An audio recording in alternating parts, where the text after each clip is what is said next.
Hello, beautiful listeners. It's your host, Tembi Locke. Welcome to Lifted, a podcast that pulls back the curtain on creativity, resilience, and the extraordinary moments when everything changes.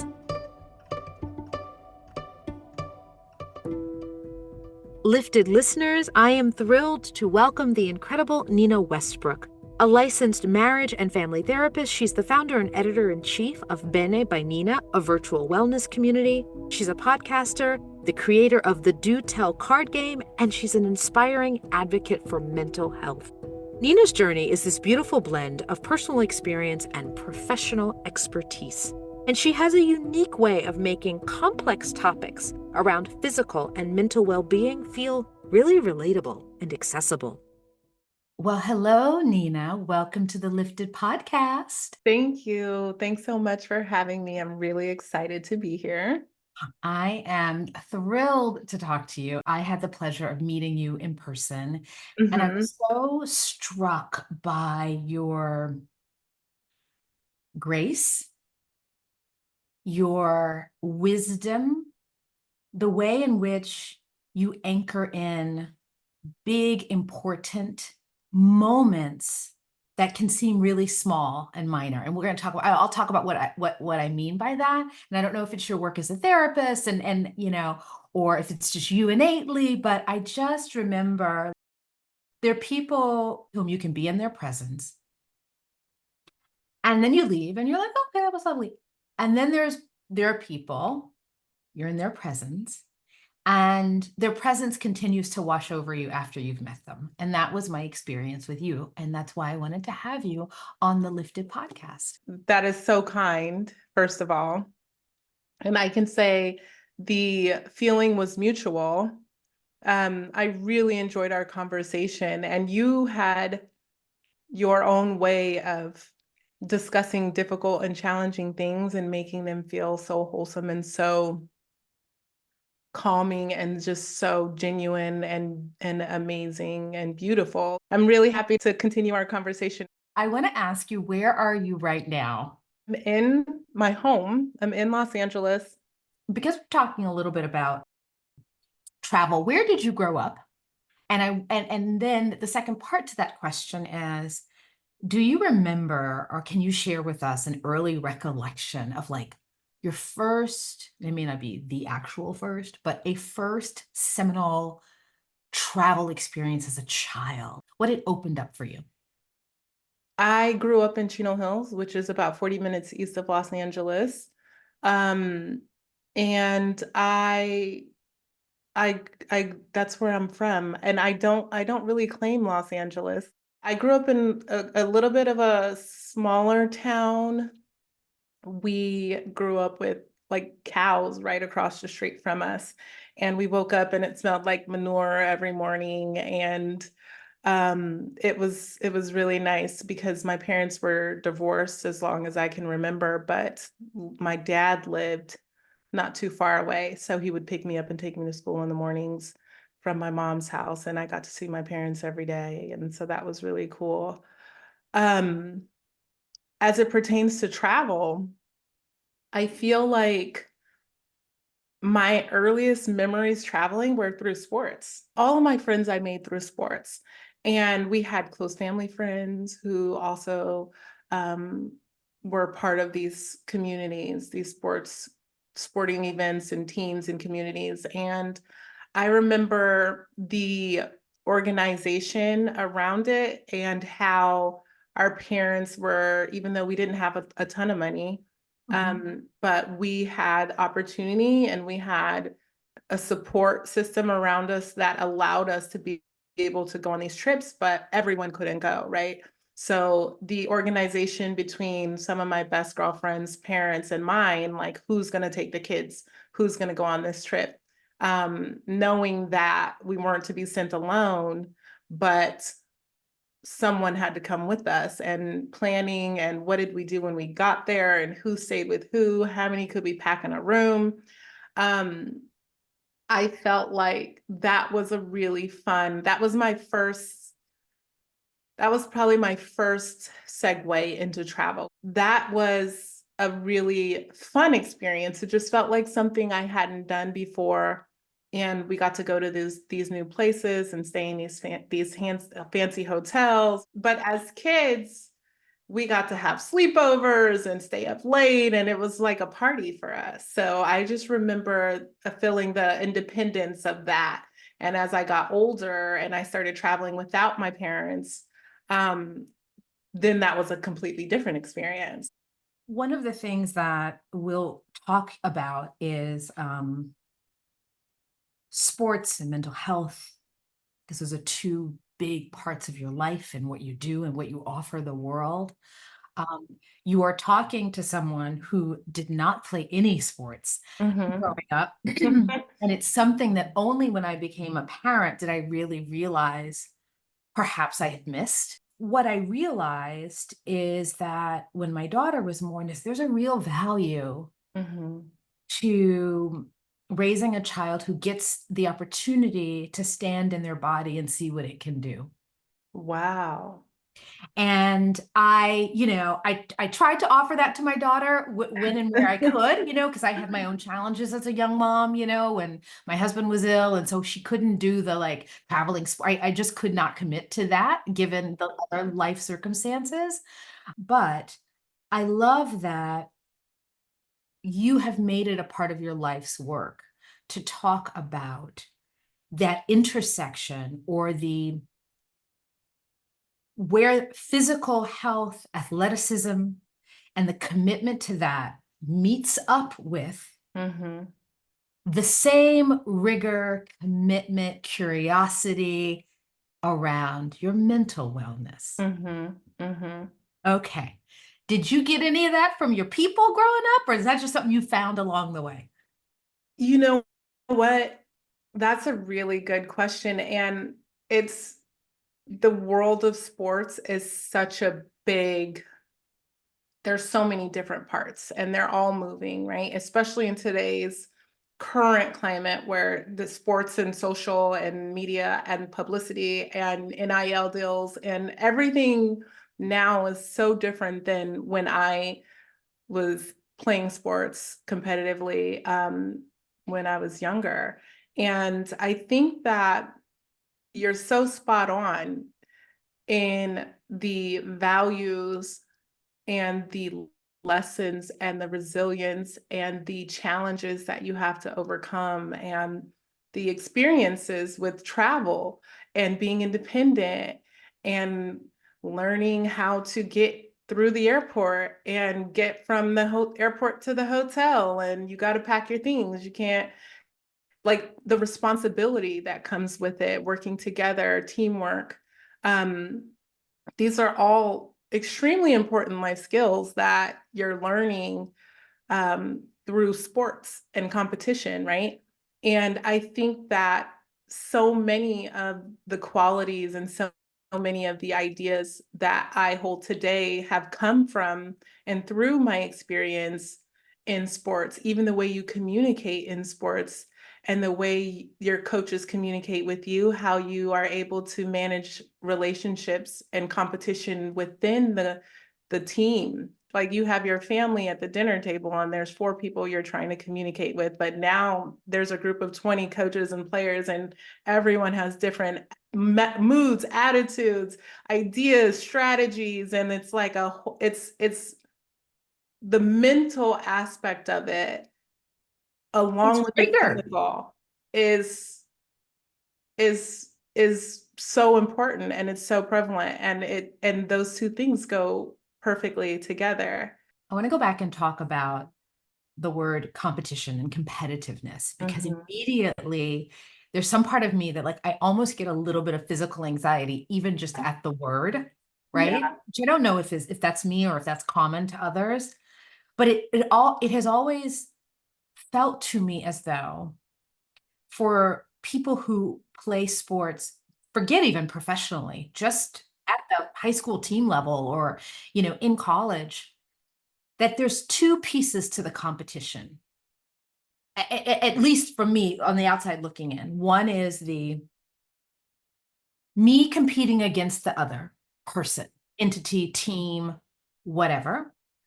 And then there is me competing against myself, trying to best myself, right? Seeking my own individual personal best. Which comes first? Thinking about the other and who your competitor, the person in the other jersey is, or is it internal? That's a wonderful question. I'm gonna add one more form of competition because I think it's important.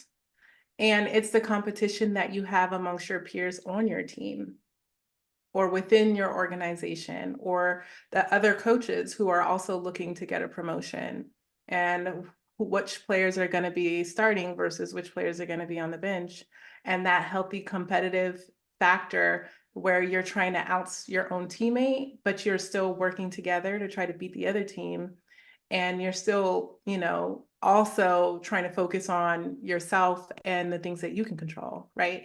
So there are three, I think, forms of competition that are taking place all at once and trying to balance all of those ideas is challenging, especially for young people who don't have the experience. But honestly, when I was in it, I did feel and see the things that were happening around me. I don't know, I've always had this ability to kind of understand people and what they're motivated by and how to connect and how to disconnect in order to sustain my own mental health and happiness.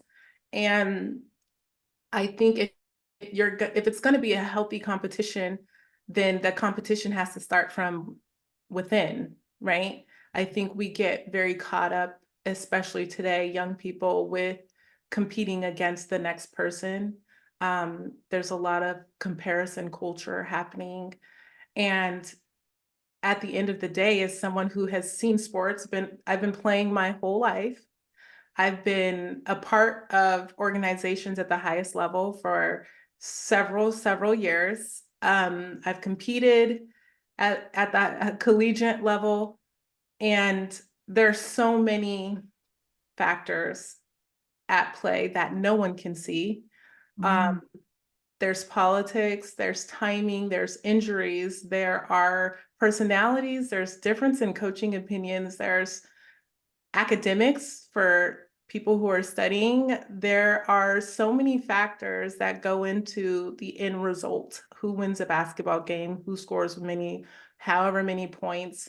But the only thing that you can really have control over, the only thing that you do have control over is your output, right? And so if you're focusing on the outcome or the competition outside of yourself and you don't have any say in how that's going to go, especially in team sports, then that is sure to bring discomfort, emotional challenges, and all the emotional challenges that come along with it.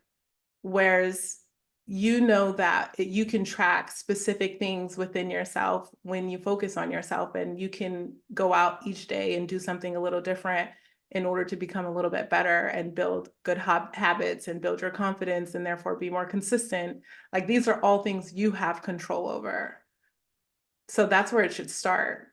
I'm wondering if if we had met early, young Nina, when you were in, middle school and high school, was this something that was being talked about in your home? Meaning, I don't mean the in-depth of the ins and outs of professional thinking, but that idea of like, hey, Nina, take care of yourself first. My question is, some of that mindset, was that foundational in your home?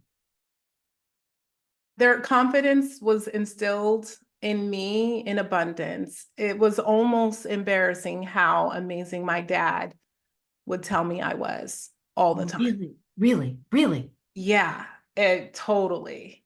And I think that I was never told, make yourself happy. I've always felt like that wasn't something that was taught to me. But within my family unit, we were always encouraged to be independent and to take charge of our lives. I was the only girl growing up in my family. I have 3 brothers. And so I had this nature to want to take care of things. And I got really accustomed to taking care of my family, my parents, and just doing things well all the time so that my parents never had to worry about me. I feel like life in sports was pretty simple to me, which is probably a similar experience that many athletes that go on to compete competitively in college or professionally, they have, right? We're kind of like a small fish, big fish in a small Small. pond. And then when you get to college and everyone else is just as good or better than you, then things really start to take shape. And that's where the challenges and the learning and the real growth really took place. It took a lot of practice for me to finally get to a place where I knew that I had to think this way and be this way in order to protect my peace um and to be happy and to survive and thrive mentally in that type of atmosphere. I'd love to know things that worked for you, because I think there are some listeners, who are listening to this podcast who either are the parents of, or they're at some inflection point in their life and they're thinking, what are some practical things that I can do, or that worked for Nina, right? That I can adapt and might work for me, to begin to practice this mindset of like, well, I can't control all the other stuff. That's a really good question. I think that what worked for me is having a strong support system and always having my dad's voice in the back of my head. The things that were instilled in me when I was young is that I am capable and I am good at this and I can do this and I'm going to be I'm a great human just generally, and whatever I want to do and whatever I set my mind to, I can be great. And so that was a huge factor that I have to credit, my parents for that. And on top of that, I would say practice, because And you mean no practice matter, of the actual sport, of the actual thing that you want to do? yeah, like Practice the I 10,000 worked hard. hours. The Yes. 10,000 hours. Okay. Yes, I didn't let my negative experience with people, injuries. I experienced 2 hip surgeries while I was in college. And so there are rehabilitation and the mental toughness that goes along with that. I just decided that I was going to make sure that I'm capable and I'm putting in the work and the hours. And that is what helped me to feel confident in my abilities, despite the choices that were being made around me. If I wasn't going to play, it wasn't because I couldn't be out there. A lot of what's instilled in us growing up, if we want to be really great at something, is like sports are everything. Sports is the end game, right? But if you think about the percentage of athletes who actually go on to play professional sports, it's very, very small. So keeping in mind that there are other things and focusing on other aspects of life, that and having that balance and having that emotional balance and emotional outlet elsewhere helps to create like this homeostasis that you need when you're dealing with tough times in sports. That is excellent, excellent, excellent advice. And it's a great segue to begin to talk about a part of your work as a therapist, as a female founder, as someone who has a foundation that works to support communities, but also individuals. Inherent in all of that, in your ecosystem of the things that you do in the world, is a through line of entrepreneurship, right?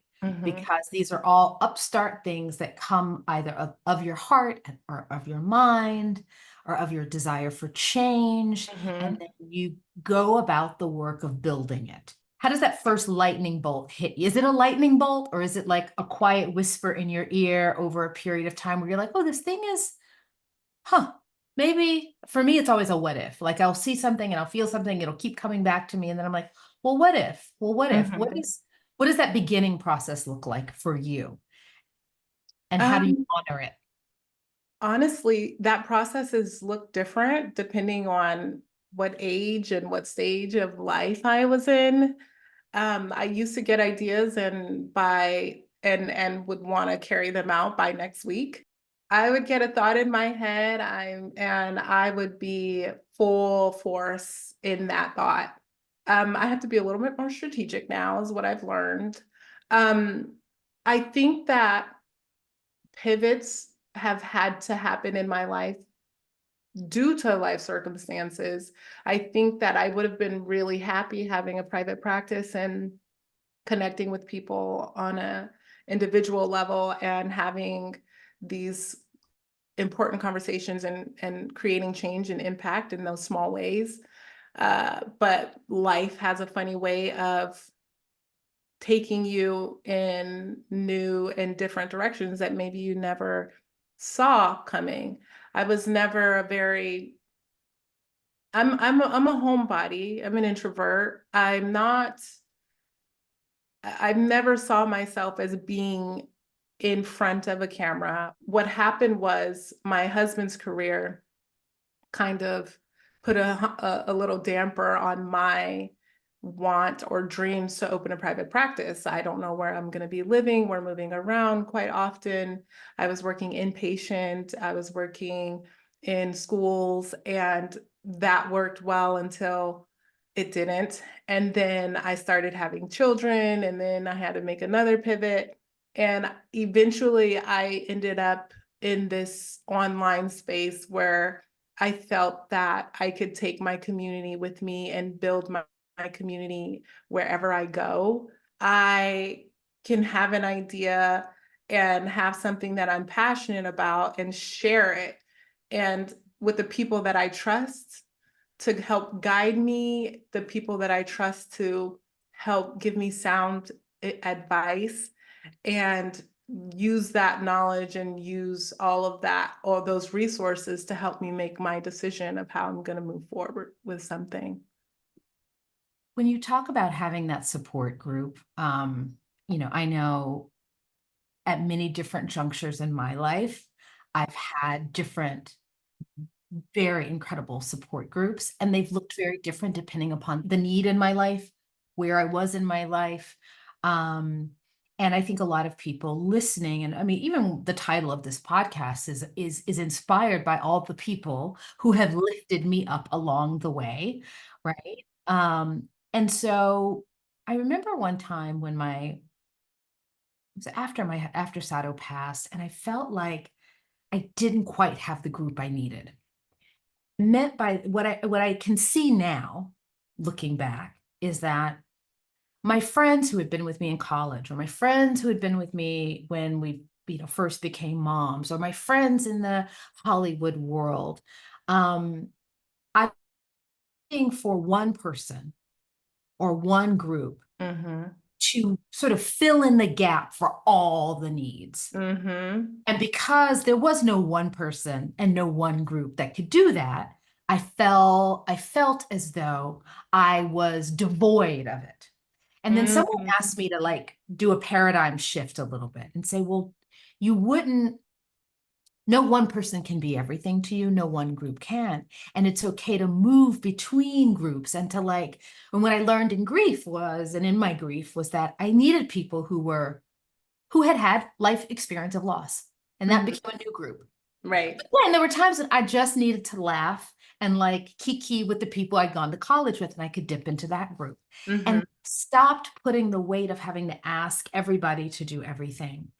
And I think I share that because, or my question to you is, with the groups of people who support you across all the different areas of your life, is there a common thread amongst them? Is it that they keep you grounded, or it's the gut check, or it's, what are we looking for fundamentally in these support groups that carry us across a lifetime? For me, I think it's important for people that I look to for guidance and mentorship or support to understand me. And like the first thing I want to do is be able to communicate unfiltered and curse and be mad and yell a little and be happy and cry and laugh, and you be able to respect me and love me through all of that. And I think that it's so important to be able to be your authentic self. I think the other thing is I want you to be able to tell me no. I want people to be able to be real with me. It's kind of funny. I kind of see a red flag in a person who I feel is overly kind and accessible or willing. I'm like, well, what's the deal here? I feel like, why are you willing to give up so much with little, there's like a balance, a healthy balance. Whereas I want someone to tell me when I'm not right, or something that I've done is not right, or if I should apologize, or whatever the case may be. I don't need anyone to placate me. So I want that. I want honesty.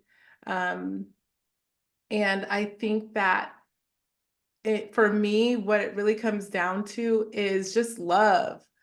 Even in my partnerships, my friends, everyone I work with, my nanny who helps me take care of my kids, I feel like family. It feels like community, and it feels like there's a genuine like connection there. And that's really important to me. I really like what you shared, and what one thing that leaps out for me, and it's probably because of, maybe where I am in my own life right now, but I like, and what I mean by that is I'm in a place of building and trying new things and exploring new things, and I have ideas that come forward, but I'm realizing when you say that you want someone to tell you to be able to feel free enough and safe enough and authentic and honest enough to say no. And what I hear in that is a boundary. Right? And why boundaries matter when we're growing or when we're changing is, one, boundaries sometimes, even for kids, like a feeling of safety, like, oh, I can't go outside the rails here. And it's something about that, for me as a creative person, the constraint or saying no makes me have to pivot within and figure out a new thing. And so in a way, it spurs growth. So sometimes the outside no is really, really, really valuable, meaning, no, Tembi, this scene, if I'm writing something with my writing partner, that doesn't actually work, or no, you can't take this new thing on because you got 5 other things going on. Or, Yes. it can look like that, or whatever it is that the people, the supporting team players are invested in your well-being just as you are invested in theirs, that you guys are in contract to be able to say, hey, no, wait, just stop. The saying no is important, but the reason why they're saying no is because they understand who you are, what your goals are, what your vision is, the stress you might be under. They can maybe see some things that you already know, and they're able to remind you so that it brings it back to the forefront for you.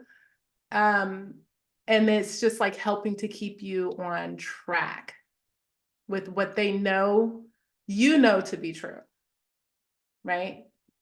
No, I love that. No, to know what you know to be true. So if for people listening, if you're a creative person, if you, and by the way, I believe everyone is a creative person, but Mm-hmm. if you're Mm-hmm. endeavoring to make some sort of professional career out of creativity, if you are an entrepreneur, if you're a mom, basically, if you're a human being, Mm-hmm. Mm-hmm.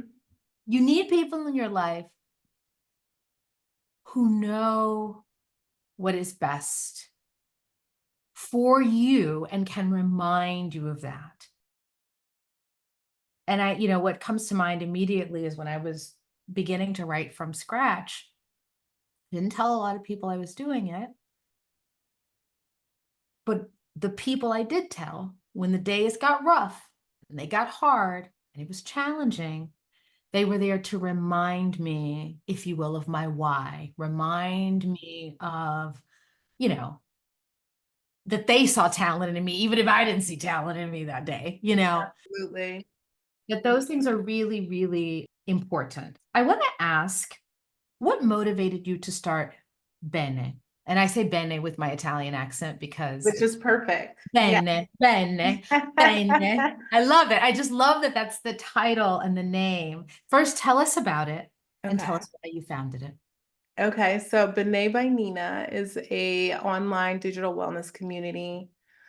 And within that community, our goal and our mission is to be able to share mental health resources that are easily accessible, very relatable, and can meet you and reach you wherever you are in your mental health journey. So throughout the community, we share articles. I have wellness workshops, and I have one on there specific to sports and how to mentally thrive as a competitive athlete. And I also have a card game called Do Tell, which we played. I know, I One love we played on my podcast, but essentially there's an entry level into creating these meaningful and vulnerable conversations through Do Tell, which is a fun game that can be played. Then there is the workshop level, which is with a little more intentionality behind it. And then there's the podcast for people who are just, we all learn differently, right? So we learn through, some people can learn through shared storytelling and witnessing or learning of someone else's journey. And I think that having people like you on the podcast gives me an opportunity to share different perspectives that other people can learn and take little pieces of, and how you overcame something or how you coped or managed different life experiences that we might all go through one day, and be able to implement it in their own lives. So there's always a lesson or some type of mental health part of it that needs to be told.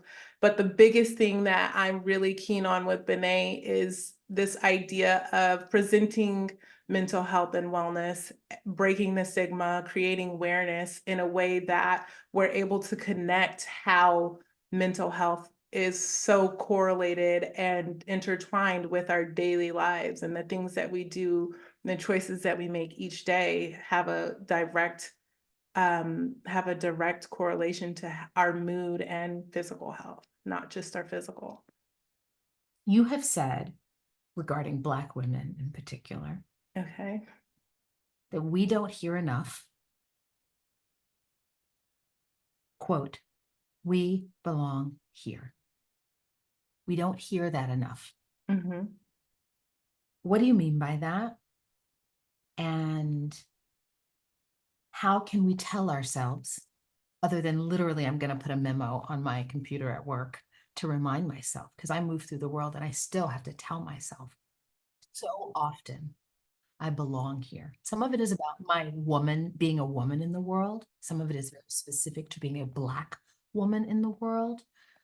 I think as we get older, it may be about age. I mean, you can fill in the blanks.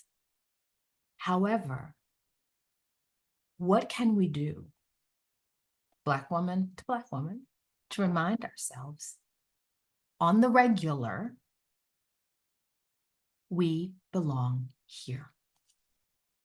I mean, what it really comes down to me is we can take care of ourselves, because as Black women, especially, I think that we culturally have been ordained to be the matriarch, to be the fixture in each of our families, that is to keep everything together, to take care of everyone else, to make sure our kids are raised and fed and clothed, and make sure our families are staying together and connected through community. And when we get so caught up in that, it's the first thing that tends to go is our ability and our willingness to take care of ourselves. And I think that we can begin to lead by example and show our communities, we can show our networks, we can show the people, our families, that we belong here, we are important, by choosing to take care of ourselves first. Mm-hmm. And prioritizing our mental health, prioritizing our well-being, if we are to be that fixture in our families, in our communities, in our churches, in everywhere, wherever, in the workspace, we have to pour into ourselves first. And that's the simple, and it's not simple, but that's the single first step that I believe we can do to show that we belong here, and teaching everyone else that we belong here too.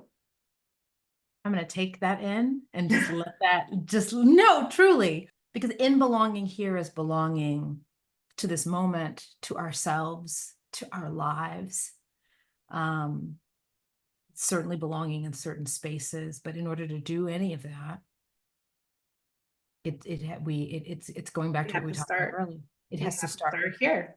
Then, otherwise, we literally are not here. And I mean, we're not here that we're checked out, or physically we're not here because we run ourselves down so much that we compromise our health.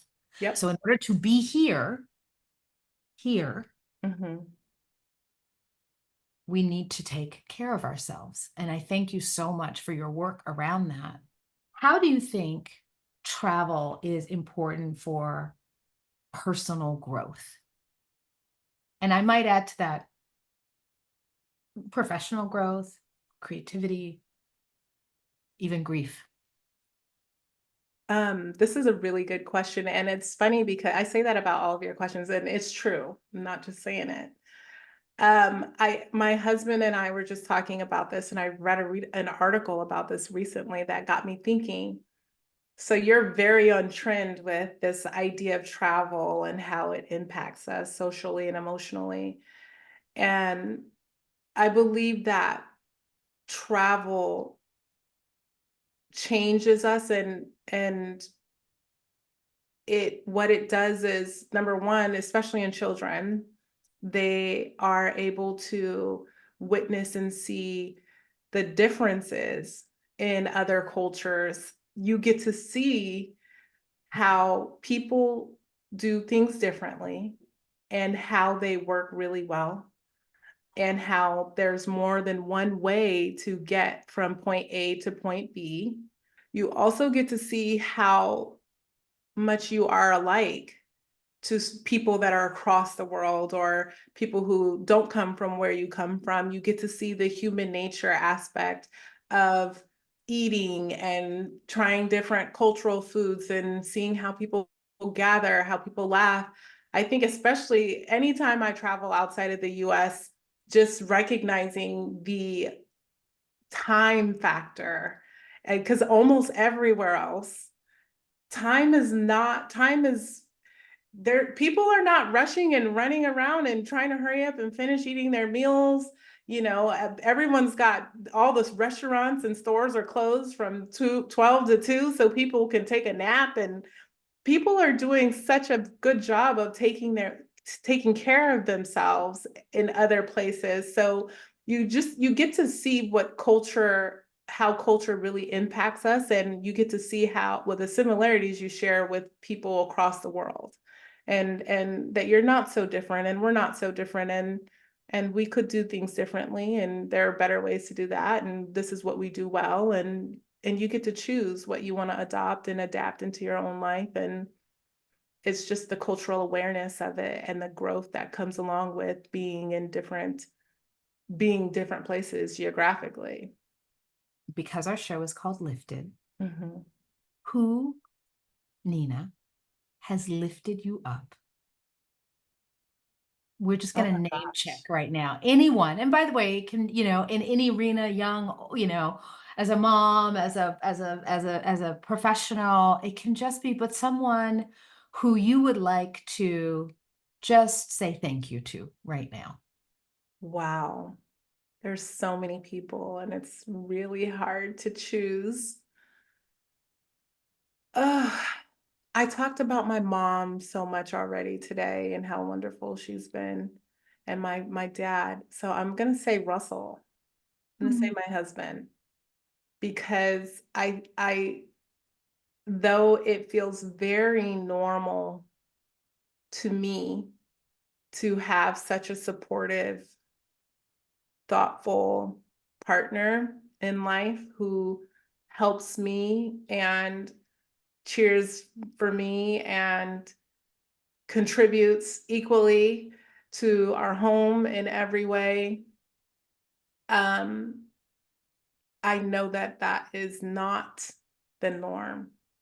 And because of him, I'm able to live the life that I want and just have the freedom to follow my dreams and to do this impact-driven business that I'm into, and know that I have a supportive partner at home who's